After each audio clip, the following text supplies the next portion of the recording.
causes that bring happiness.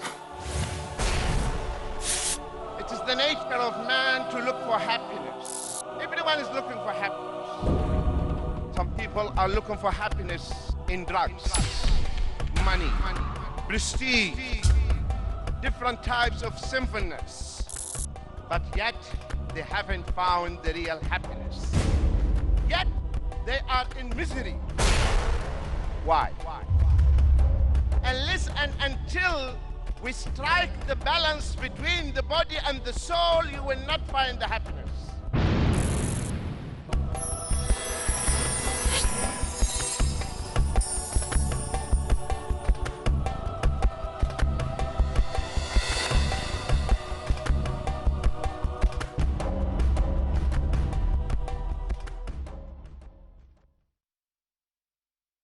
Cause number 4, my dear brothers and sisters, face, this is another cause, that we have to face and meet the unfair criticism bravely. People will criticize us. People will insult us. People will say bad things about you. We are not better than Allah or His prophets. The fools, they have insulted Allah, right? They insulted Allah, the fools. They insulted the messengers and prophets. We are not better than the prophets of Allah, alayhim salam. So when the fools say something, just ignore it and carry on. And I want to share with you this story as well. We have in the Arabic literature a legendary character called Juha. Legendary character. Some people, they say, it was factual, not legendary. He said one day to his son, my son, don't listen to what the people say, because the people, they will talk about you at all times, even if you didn't cause them any harm. And today I will prove it to you. He said, okay. They came out with their donkey, Juha, his son, and their donkey. All of them are walking. But he said to his son, listen to what the people say. He said, okay. They passed by a group of people. They said, those people are crazy, are mad. They have a donkey and no one is riding it. He said, count it. This is the first one, okay? Fine. He said, now you ride the donkey, I will lead the donkey. They passed by another group. They said, the child is undutiful, has no manners. He's riding and the old man is leading. No manners, no adab. He said, now come down, I will ride. And listen to what they are saying. They passed by a third group and they said, this father has no rahmah in his heart. The little child, poor child, is walking and he is riding. He said, have you heard them? He said, yes. He said, now let us ride the donkey, all of us. And listen to what they are saying. He said, the father and the son, they have no mercy in their hearts. They are overloading the poor donkey. They said, okay, have you heard them? He said, yes. He said, what is left? Let us carry the donkey. Let us carry the donkey. They carried the donkey. Did they leave them? No. Those people, they lost their sanity, they said. Instead of the donkey carrying them, they are carrying the donkey. My dear brothers and sisters, the people will not leave you. So forget about what they are saying. Imam Ibn al-Qayyim, he said, rahimahullah, he said, which is faster, the rabbit or the dog? The rabbit or the dog, which is faster? The rabbit. Yet, the dog catches the rabbit. True or not? The dog is slower, the rabbit is faster, yet the dog catches the rabbit. Why? Because the rabbit runs and stops and looks back. Okay? So we should not behave like the rabbit. Carry on. You know your target. We have no time to waste. Let the people talk. Say whatever they want to say. Don't waste time. People will consume your time. So that is cause number 4. Cause number 5. Face the unfair criticism with bravery and don't care about what the people say. Shaykh al-Islam ibn Taymiyyah also, he said something beautiful. He said you will not reach, listen to this.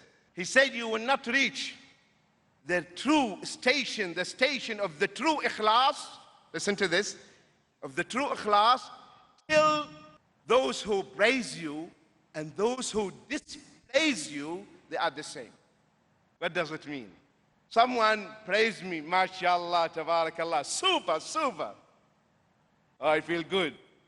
Someone comes and he is impartial. Say, jazakallah khair, but you know, this point, this point, this point, you should have avoided them. There is room for improvement. Which one I will like? The one who praised me, my head grows, mashallah, and I think I am Shaykh al-Islam ibn Taymiyyah, Imam, when I'm nothing. Huh?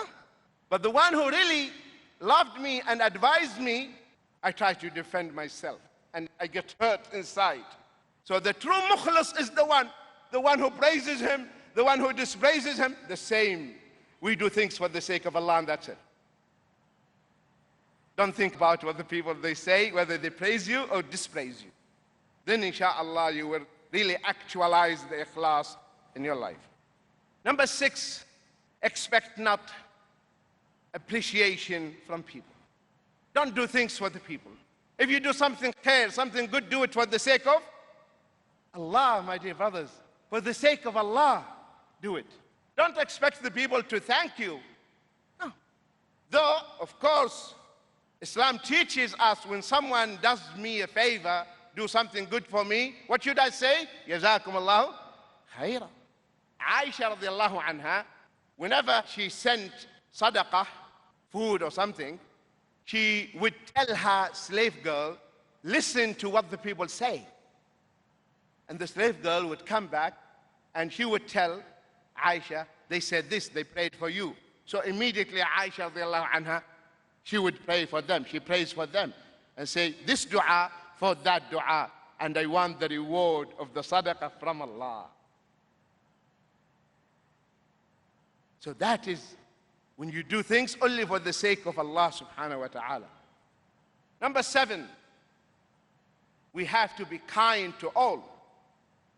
Be kind to everyone. To everyone. Human beings, Muslims, non-Muslims, animals, anything. This is our deen. Be kind to everyone, and that will bring you happiness. Don't you feel good when you do something nice? If you save a life of an animal, don't you feel good? So be kind to everyone. And all of you know the hadith, the prostitute, a prostitute. Just because she gave water to the dog, Allah forgave her sins. So be kind to everyone. The Prophet ﷺ, as in Bukhari and Muslim, he would never say no to anyone who asked him for anything. The Prophet ﷺ, anyone comes and asks him, he gives. One day the Prophet ﷺ, listen to this beautiful hadith.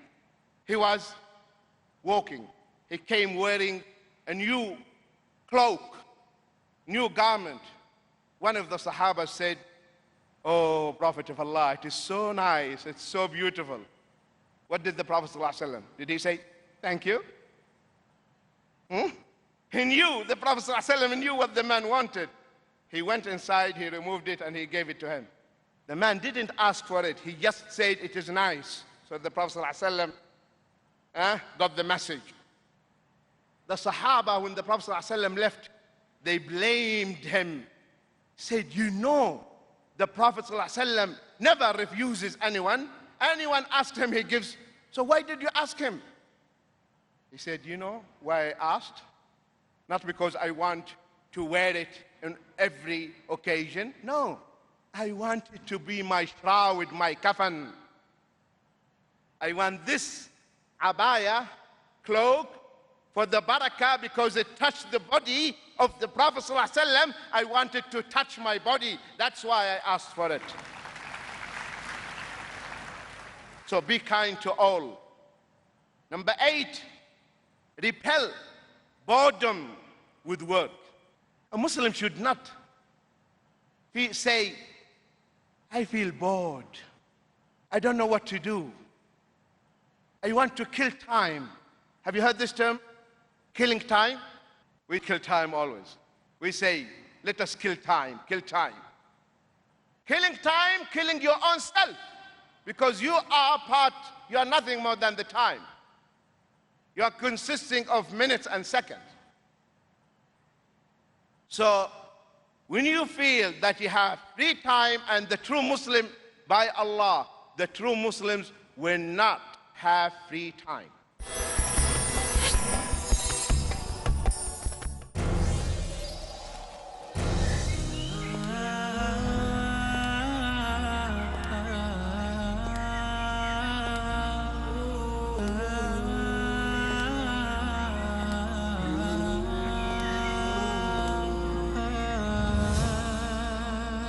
Marriage is the cornerstone for a successful society.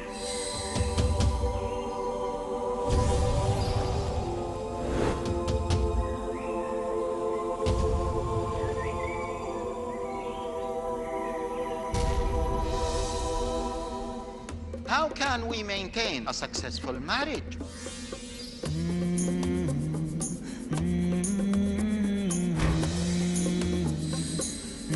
Join us in this journey where we learn how to plan for it, execute it, maintain it, and end it according to Islam.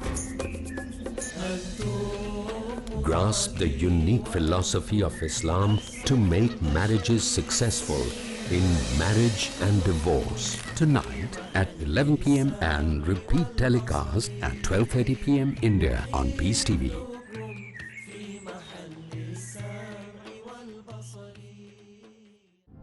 Where truth is hidden, misleading quotations create confusion. Where truth is hidden, lack of knowledge and wisdom cause upheaval and commotion. Where truth is hidden, manipulated scriptures and twisted facts emerge. This very hidden truth creates false propaganda, mayhem, chaos, disorder, and turmoil in our lives and the world order. But is there anyone with courage and wisdom? What is the truth and who has the courage to expose it?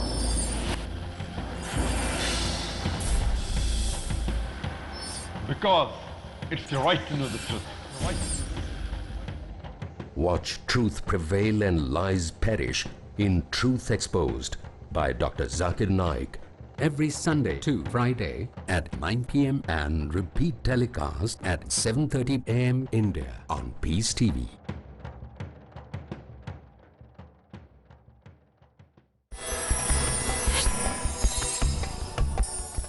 One of the Imams of Hadith, he used to tell his wife, and I said this many times, when you make my food, please, please make it liquid. I have no time to chew. I have no time to chew. I just want to gulp, and that's it. The grandfather of Shaykh al-Islam ibn Taymiyyah used to tell his son, my son, when I entered the toilet, I cannot take my book inside, so I cannot read.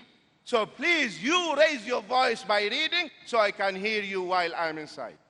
This is our forefathers who realized the value of time. Allah subhanahu wa ta'ala says, فَإِذَا فَرَغْتَ فَانْصَبْ وَإِلَىٰ رَبِّكَ فَارْغَبْ. Therefore, when you are free, still labor hard, do more good deeds, and to your Lord turn all your attention. In Surah Al-Sharh, Surah 94, verse 7 to 8. And Prophet Muhammad sallallahu alaihi wasallam says, there are two blessings which many people lose. They are health and free time for doing good. These are two blessings, health and free time. When you have time, don't waste your time. Utilize it in doing good deeds. As you know, my dear brothers and sisters, we will be questioned on the day of resurrection about time, right? And we spend many hours in front of the television. True or false? Hours in front of the television. So Allah will ask you, what are you going to say? I was watching the telly. This is the answer you are going to give? I was watching the football, and nowadays also women, they watch football, by the way. Huh? Subhanallah. They play football, not only they watch it, they play it. Last year, the year before the Olympics, I was in my way to the UK in the Abu Dhabi airport. I was sitting in the lounge, and by chance I looked up, and they were relaying the game. And there was a lady, heavy weight lifting, huh? And she went, Subhanallah.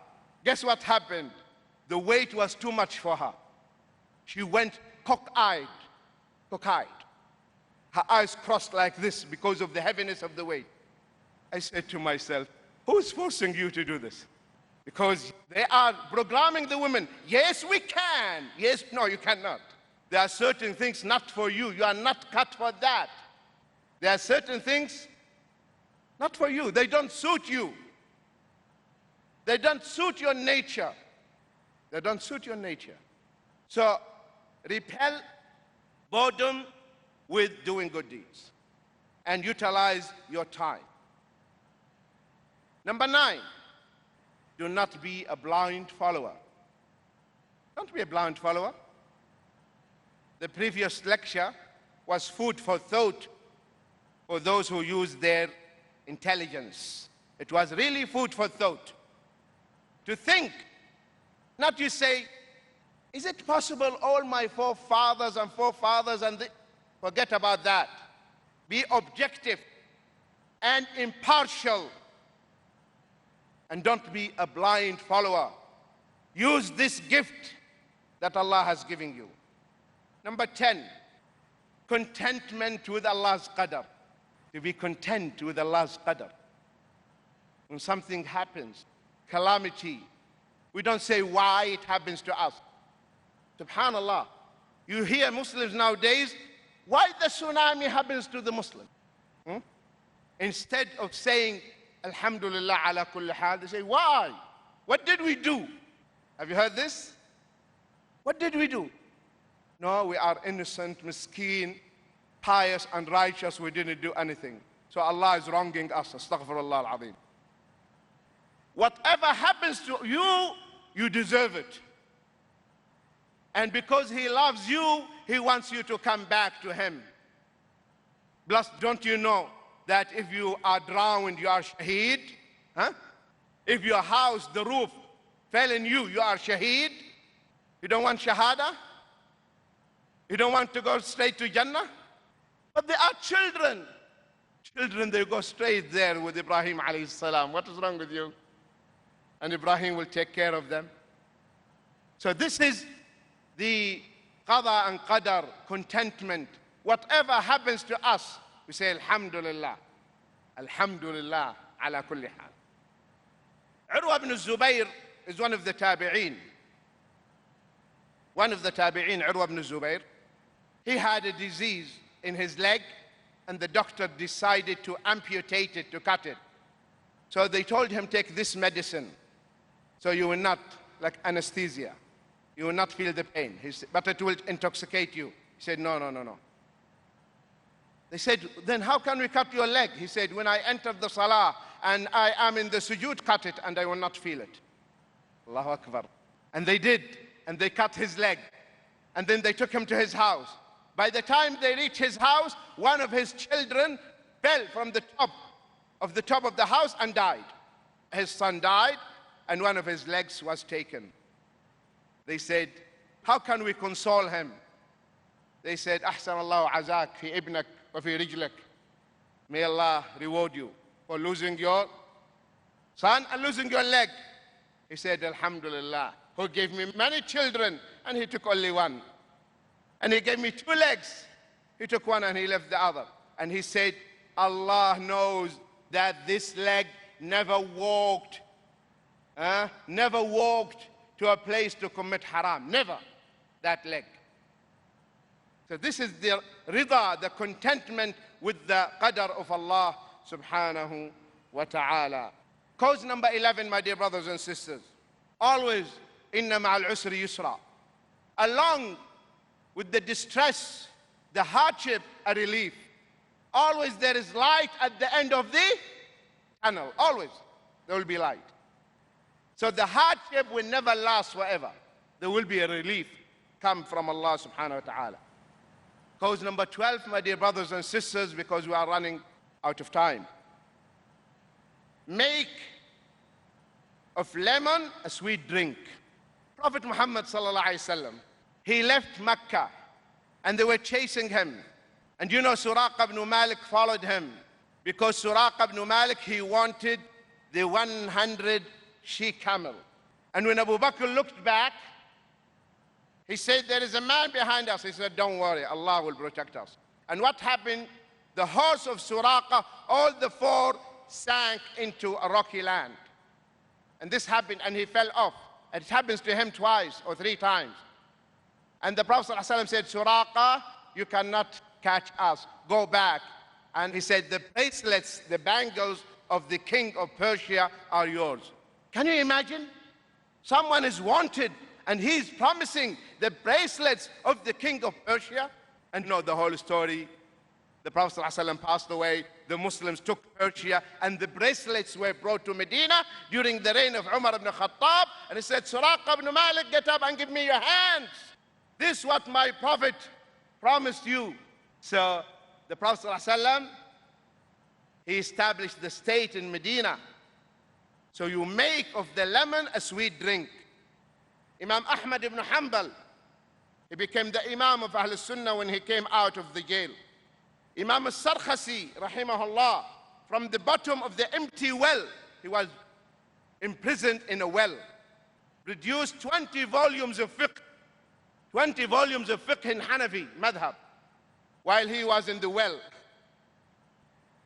Allahu Akbar. Shaykh al-Islam ibn Taymiyyah, he wrote the Fatawa in the prison. Number 13, call upon Allah Azza wa Jal. Whenever you are under distress, whenever you are in need of anything, say, Ya Allah. Call upon Allah. And you will get the relief.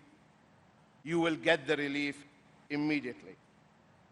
Number 14, shun and leave all types of evil and concentrate on your own. You should be busy with your own sins, not the sins of others. Not the sins of others. We have enough sins, so we focus and concentrate on our own sins. Number 15, Allah rewards immensely. The reward of Allah, my dear brothers and sisters, is something unimaginable. Unimaginable. Subhanallah. You know that the Prophet ﷺ said, if someone prays the Fajr and sits in the masjid until the sun rises and he prays 2 rak'ahs, it will be written for him the reward of Hajj and Umrah. You can do Hajj and Umrah every day. See the reward of Allah. So Allah gives abundantly with no limits. So when you keep this in mind, this makes you feel happy. Iman is the most important thing in one's life. As long as you have the Iman, my dear brothers and sisters, don't worry about anything. The problem is when you lose your Iman. The problem when you lose the Iman, you lose everything. So the most precious thing in your life is the Iman. So maintain your Iman and keep your Iman. Number 17, pick the fruit and leave the thorns. What does it mean? Take the fruit. Take what is beneficial. This alim, he's not perfect, and there is no human being who is perfect. Learn what is good from him and leave his own shortcomings and his own mistakes. But if we try, only will take from one who is perfect, you will never find anyone who is perfect. So take what is khair, what is good, and leave what is wrong. Number 18, Allah's remembrance. Dhikrullah. Dhikrullah. Allahumma inna ala dhikrika wa shukrika wa husni ibadat. My dear brothers and sisters, keep your tongue busy always with the remembrance of Allah. Indeed, that is the food for the hearts. That's what keeps the heart alive. May Allah keep our hearts always alive. Wassalamu alaikum wa rahmatullahi wa barakatuh. Jazakallah khaira, our dear Sheikh Saleem Al Aamry.